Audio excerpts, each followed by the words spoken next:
और बात अलीगढ़ की करते हैं। अलीगढ़ में इनकम टैक्स विभाग ने एक जूस की दुकान चलाने वाले शख्स को करोड़ों रुपए का नोटिस थमा दिया है। इसके बाद पीड़ित के साथ उसका पूरा परिवार सदमे में है।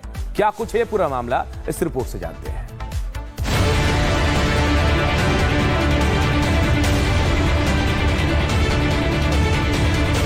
उत्तर प्रदेश के अलीगढ़ में एक चौंका देने वाला मामला सामने आया है, जहां एक छोटी सी जूस की दुकान चलाने वाले को इनकम टैक्स का भारी भरकम नोटिस आ गया। जूस विक्रेता ने जब नोटिस देखा तो उसके होश उड़ गए और मानो पैरों के नीचे से जमीन खिसक गई, क्योंकि यह नोटिस कुछ हजार या लाखों का नहीं बल्कि करोड़ों रुपए का था। इनकम टैक्स ने उसे 7 करोड़ 79 लाख रुपए का नोटिस भेजा है।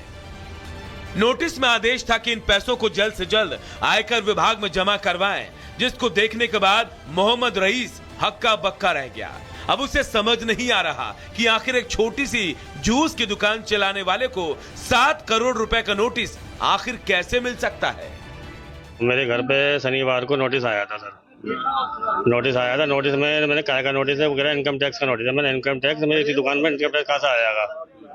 अब देखा, मैंने पढ़वाया, उनको 7 करोड़ 79 लाख का उनके इनकम टैक्स का ऑफिस से लेटर आया।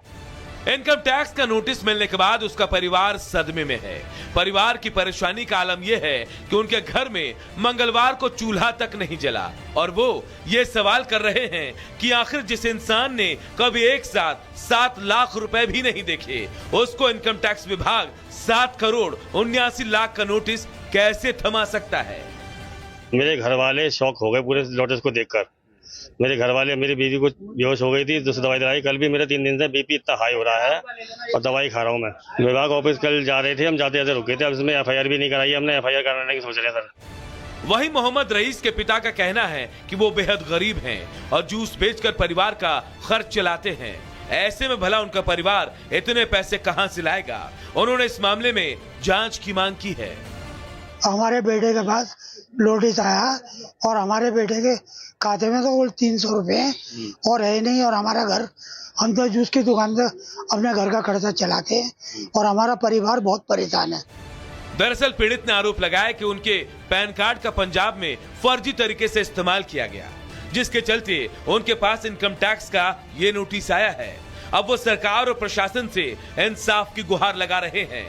ऐसे में अब पुलिस के सामने चुनौती होगी कि वो इसका पता लगाए कि आखिर अलीगढ़ में रहने वाले मोहम्मद रईस का पैन कार्ड पंजाब कैसे पहुंचा और इस साजिश के पीछे किन लोगों का हाथ है।